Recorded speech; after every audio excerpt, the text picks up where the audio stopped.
ये है साबका सैनिक संघर्ष कमेटी। अब भी लिखेंगे नीचे पंजाब, जबकि पंजाब के अंदर कम से कम 28-30 साबका सैनिक कमेटियाँ हैं। ये तरन तारण की संस्था है। आप सभी पहले तो ये बात को जान लें। दूसरा, इसके जैसे ये लोग हमेशा ही हर किसी को पूछते हैं, तेरा रजिस्ट्रेशन कहाँ है, तेरा रजिस्ट्रेशन कहाँ है, उसका रजिस्ट्रेशन कहाँ है, उसका कहाँ है। मतलब तो इस लेटर को भी यूज़ करते हुए इनको हम तो साल भर से देख रहे हैं यार, ये 14 साल से इसको यूज़ कर रहे हैं, तो इस पे कहाँ रजिस्ट्रेशन नंबर है। ठीक है ना। फिर हमेशा ही हमारा प्रधान अध्यक्ष, हमारा नेशनल अध्यक्ष, हमारा वो अध्यक्ष, हमारा बुज़ुर्ग अध्यक्ष, हमारा 95 साल का अध्यक्ष प्रगट सिंह साहब का कहीं नाम नहीं आता है। और मैं इस प्रश्न को 100 बार उठा चुका हूँ। इनको शर्म नहीं है, क्योंकि आप लोग सभी समझ लो, ये वही केजरीवाल जैसे उसने किया था अन्ना जी के साथ में, यही ये लोग कर रहे हैं बापू के साथ में, ये हमारे प्रगट सिंह के साथ में है। बाकी इनका कोई उद्देश्य नहीं है, अपने मिशन पे है, मिशन का कामयाब है, अन्न भगत साथ में है, और सब ऐसे चलता रहेगा। जय हिंद, जय भारत। साथियों, जय हिंद, नमस्कार। मैं आपका ओम प्रकाश, जैसलमेर से। दिग्गज वीरांगना महासंघ का जो न्याय यात्रा का आह्वान है, वो अभी चारों तरफ से बहुत ही अच्छी खबर आ रही है।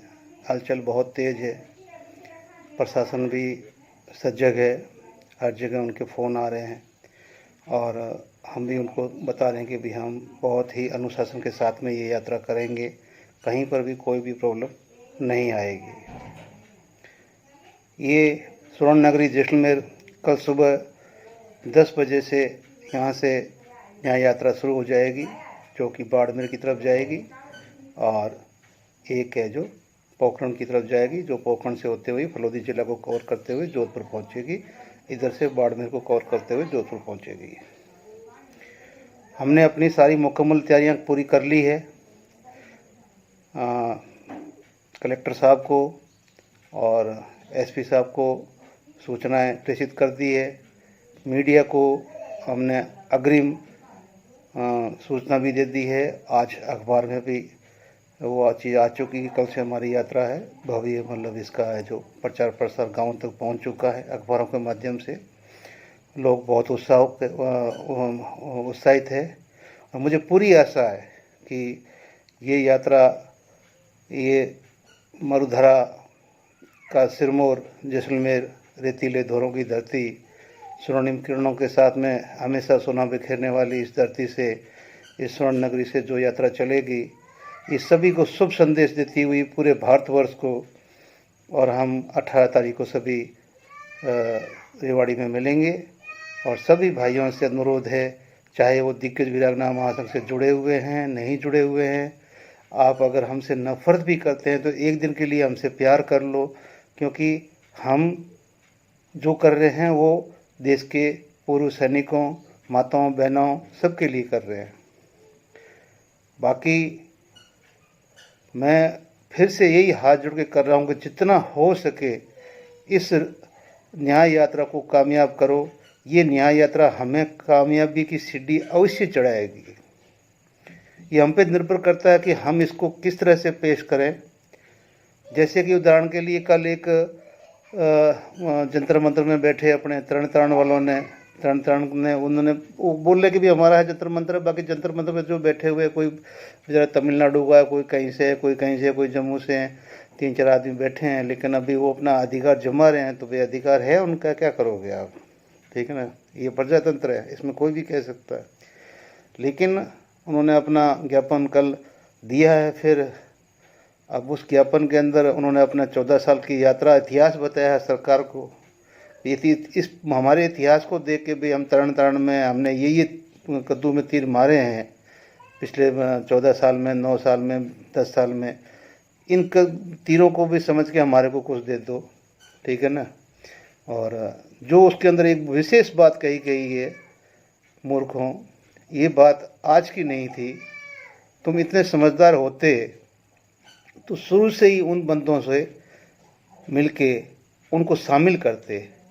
जो अग्निवीर योजना थी, अगर वो देश के खिलाफ थी, सब कुछ थी, सब जानते बूझते हुए आज जब वो मुद्दा बहुत ही हाईलाइट पे पहुंच गया, उन्होंने अपने दम पे सरकार के अंदर हड़कंप मचा दिया, तो फिर उसको तुम अपने ज्ञापन में ले रहे हो, है ना।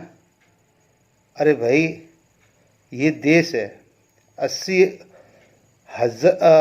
मतलब 80,000 करोड़, मतलब समझ लो, सॉरी, मतलब 80 करोड़ जो लोग हैं उनको प्रधानमंत्री जी खाना मुफ्त में देते हैं। तो ये कहाँ से अमीर हो गई भाई, ये कंट्री कहाँ से अमीर हो गया। पेट में रोटी चाहिए, और रोटी चाहिए तो कोई भी नौकरी मिले यार, कम से कम 30,000 में से 9,000 वो काट लेंगे तो 21,000 की नौकरी तो मिलेगी। दूसरा, चलो उसमें शहीद का दर्जा नहीं है, सब कुछ ठीक है, लेकिन जो बंदा जा रहा है वर्दी पहनने के लिए, तो जब वो हम लोग ट्रेनिंग करते तो ये हमारी मानसिकता तो पैसे वाली चेंज हो ही जाती है, तो उसकी भी चेंज होती है कि भाई अगर देश के लिए शहीद होऊंगा तो मेरे को दर्जे से क्या लेना, मैं तो नहीं रहूँगा, लेकिन मैं कम से कम काउंट तो उसी में आऊँगा कि मैंने देश के लिए शहीद हुआ हो। अगर इसी चीज़ को, ये हाँ हमारे समाज में घातक है, ये हमारे बच्चों के लिए घातक है, बच्चों के भविष्य के लिए घातक है, ऐसा सरकार को नहीं करना चाहिए था। लेकिन अभी मैंने ये बोला, ये मुद्दा आपने इस में उठाया है इस ज्ञापन के अंदर, तो यही मुद्दा अगर आप पहले उठाते तब इसका कोई महत्व रहता। आज वो अपना मुद्दा लेके ऑलरेडी संसद में पहुंच चुके हैं, तुम्हारी ज़रूरत नहीं है उनको। अभी तुम क्या दिखाना चाहते हो? तुम अगर उनके होते तो पहले ही ले लेते ना उनको। पहले भी बहुत ज्ञापन दिया आप लोगों ने, अग्निवीर भाई आज तो शुरू नहीं हुआ है। तो ये जो चीज़ें लपकने वाली करने वाली, वो आप लोगों को, अब उसके अंदर पूरे के अंदर OROP की विसंगतियों के बारे में क्या बात की आपने? कुछ नहीं की कुछ, क्योंकि लोगों को तो अभी यही लग रहा है कि भाई OROP शब्द ही धीरे धीरे मतलब कानों में कम सुनाई देता है, ठीक है ना। आपसी वो जो क्यों कि अब मैं यहाँ जैसलमेर में बैठा हूँ, मेरे को गाली दोगे तो मैं तुम्हारा स्वागत करूँगा क्या? 4 शब्द बोलूँगा भाई, मेरा भी स्वाभिमान है। तुम लोगों ने कोई भी आयोजन किया, आज हिंदुस्तान से कहीं से कोई विरोध में आवाज़ नहीं उठी, समझ रहे हो मूर्खों? कोई भी आयोजन किया, कभी भी हिंदुस्तान से कहीं से भी कोई आवाज़ नहीं उठी। और तुम दिन में 3 बार लोगों को गद्दार, जयचीन, पता नहीं क्या क्या बनाते हो, 4 बार बनाते हो। और जब भी जैसे कोई हिंदुस्तान का कोई एक एकल कॉल होती है, पूरे देश की कॉल होती है, तब तुम शिखंडी बन के आ जाते हो, शिखंडी बन के। किसके लिए? सरकार के लिए। सामने सच दिखाई दे रहा है कि एक्चुअल में तुम्हारे को कौन फंडिंग कर रहा है, कौन किसका तुम काम कर रहे हो, क्या कर रहे हो, ये सब दिखाई दे रहा है। क्योंकि तुम कभी नेशनल किसी चीज़ को, चाहे वो वीर बहादुर सिंह करे, चाहे हम करें, चाहे कोई भी करे, ठीक है ना। तुम्हें वीर बहादुर सिंह कोई आंदोलन करता है तब वो अच्छा नहीं लगता, अगर वो कोर्ट में जाता तो वो अच्छा नहीं लगता, हम कुछ काम करते तो वो अच्छा नहीं लगता, ठीक है ना। वीर सिंह चौहान कोई पार्टी बना के सरकार को थोड़ा थ्रस्ट देना चाहता है तो वो अच्छा नहीं लगता। तुम्हें अपने को छोड़ के तो कोई दूसरा अच्छा लगता नहीं, तो तुम किसके साथ चलोगे? क्यों दूसरे को ब्लेम कर रहे हो भाई? अगर मान लो तुम लोग इस तरह से मतलब गिरते गिरते गिरते जाओ, तुम्हारे लिए अगर मेरे मुंह से कोई शब्द निकल गया तो निकल गया, एक्सेप्ट करता हूँ, यहाँ निकला है, लेकिन किसी इंडिविजुअल के लिए नहीं है कि जो ऐसे कमीने काम करते हैं, जो पूरे देश के युवाओं का भविष्य या हमारे आने वाले सैनिकों का भविष्य, जो हमारे वृद्ध माता पिताओं, जो बुजुर्गों का भविष्य, जो इस आस में बैठे हैं कि न्याय मिलेगा, क्या कर रहे हो तुम? रोड़ाई तो बन रहे हो ना। कभी तुम जयश्री जोहार को अलग करने की वीडियो निकाल देते हो, कभी तुम बोलते हो जयश्री रोड़ा बन रहे हैं, कभी तुम कुछ, कभी तुम कुछ। तुम्हारी कोई स्टैंड है? हमारा नेशनल प्रधान अपना प्रगट सिंह साहब, क्यों उसको मतलब दूसरा अन्ना बनाने में तुले हुए हो?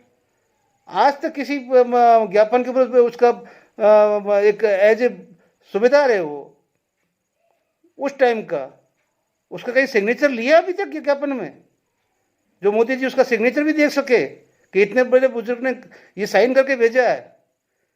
बकवास कर रहे हो, हम इज्जत करते हैं, कुछ नहीं है। तुम देश का दूसरा अन्ना जी बनाओगे उसको। इसलिए भाइयों, ये हमारा 18 तारीख आ रही है। हमने हर जगह से, हर गांव से, हर तहसील से जहां हो सके अपनी न्याय यात्रा को सुदृढ़, मजबूत और नेक इरादों के साथ आगे बढ़िए। ये लकड़ बग्गे हैं, लकड़ बग्गे ही रहेंगे। इस योनि में आए हैं, बस इनको शरीर दे दिया गया है इंसान का, तो इससे वो ये बन के मानसिकता से लकड़ बग्गे हैं। इनको चाहिए हड्डी, ठीक है ना, चाहे शेर की खाई हुई चुसी हुई हड्डी चाहिए, लेकिन इनको चाहिए वही, ठीक है ना, मिलेगी। आराम करो, 18 तारीख बाद मिलते हैं, ब्रेक के बाद। जय हिंद, जय भारत।